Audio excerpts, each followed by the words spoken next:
Okay, let's jump right in. We're going to be digging into a cornerstone text today, Speech and Voice Science, 3rd edition. Specifically, we're unpacking Chapter 9, which is called Therapy for Articulation Disorders. We're going to break down one of the oldest, most foundational ways to fix a speech sound error. You can basically think of it as physical therapy, but for your mouth.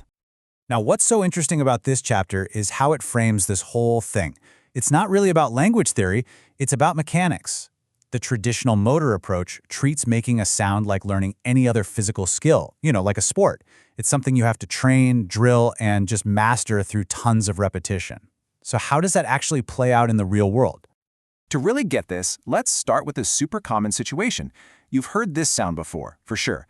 A kid tries to say a word like sun, but that S comes out all wet and slushy. It's not the classic th-f, a lisp. It's something else entirely. So what's going on there? And more importantly, what do you do about it?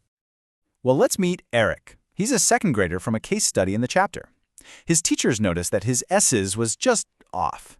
A speech therapist would call this a lateral lisp. All that means is the air is shooting out the sides of his tongue instead of straight down the middle, and that's what creates that slushy sound. And this isn't just a cute little kid quirk. It's a motor planning problem that can actually make it hard to be understood. So, what's the game plan for Eric? The approach we're talking about today, the one from the book, tackles this problem exactly like a coach would train an athlete to fix their form. It's not about memorizing abstract rules. Nope, it's all about building muscle memory, a straight-up physical training program for the tongue, lips, and jaw. So here it is, the core idea. The traditional motor approach basically says a speech error is like having a faulty golf swing. It's a physical thing. You can't just think your way to a perfect S sound. You have to physically train the muscles to do it over and over until it's second nature. And here's where the focus really matters. As you can see, this method is a sniper, not a shotgun.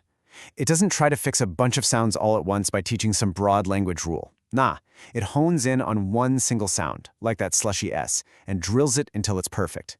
And only then does it move on to the next thing. It's super methodical, one sound at a time.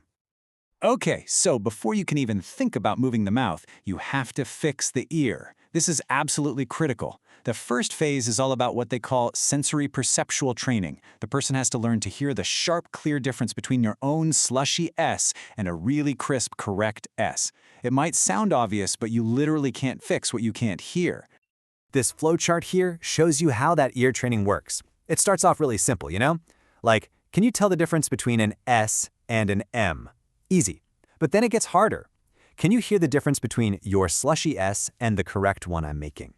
The whole point is to turn them into their own referee, so they can instantly know, yep, that was a good one, or nope, that one was off. All right, so the ear is trained. Now comes the main event, actually making the correct sound for the very first time. And the textbook lays out 2 main ways to get there. You can think of it as one way being the direct, hands-on coach, and the other being a clever little shortcut. So on one side, you've got phonetic placement. This is pure coaching. The therapist is literally telling you, okay, take the tip of your tongue, put it on that bumpy spot right behind your top teeth. Good. Now smile a little and blow a skinny stream of air right down the middle. It's super direct. Then you've got sound modification. This is the shortcut. You find a sound the person can already say perfectly, and then you just tweak it until it morphs into the new sound you're targeting. And trust me, for any given sound, there are a million ways to mess it up. I mean, look at this chart. This shows just a few of the common ways people misarticulate the S sound. You've got the classic frontal lisp, Eric's lateral slushy sims. Each one is physically different and needs its own specific fix.